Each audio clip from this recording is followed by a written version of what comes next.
Well, Tanya Goudsouzian is a journalist who has covered Afghanistan for over 15 years, and she joins us now from our Istanbul studio. Good to speak to you, Tanya. So, the two-day meeting in Russia between the Taliban and mainly the opposition political figures is seen as a step to solving the decade-long conflict, but most importantly, the government is excluded. Why is the aim really to a step to solving this conflict? Why are they not there? Well, this is an important question, and it's been asked now ever since the U.S. began talking to the Taliban. The issue is that they feel that excluding the Afghan government from the talks is delegitimizing them. It's also weakening them, at least fueling perceptions that it's weakened them, especially in the run-up to elections. Ultimately, the only way peace will come to the country is through dialogue between the Taliban and the Afghan government. And so why is Russia involved?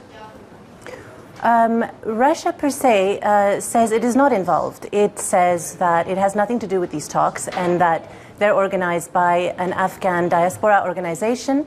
A Kremlin spokesman came out and said that they're not even going to meet with any of the Taliban representatives.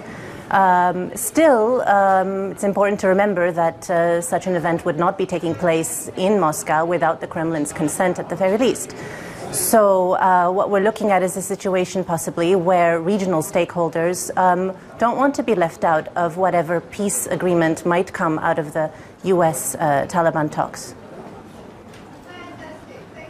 So, Tanya, there are lines coming out of the meeting as the United States says it would need to provide support to Afghan security forces, even if U.S. forces were to withdraw from Afghanistan, and saying it is a very, very slow process. What do you make of these lines? Does it make any sense without the government being there, really?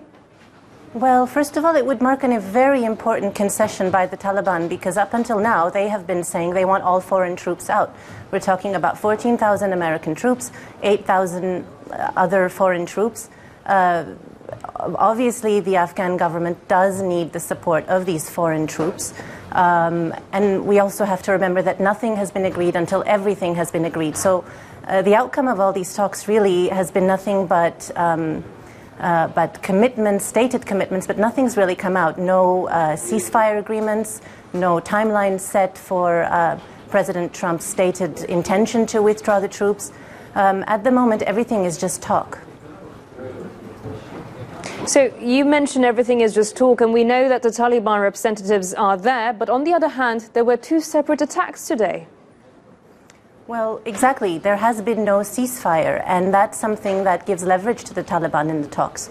They can continue to hold out for as long as necessary and put pressure on everybody this way.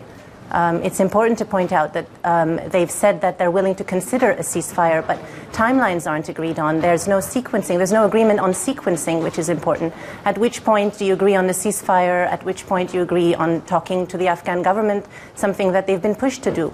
A few weeks ago, in fact, when talks were scheduled to be held in Saudi Arabia, the Taliban pulled out because they were being pressured to involve the Afghan government.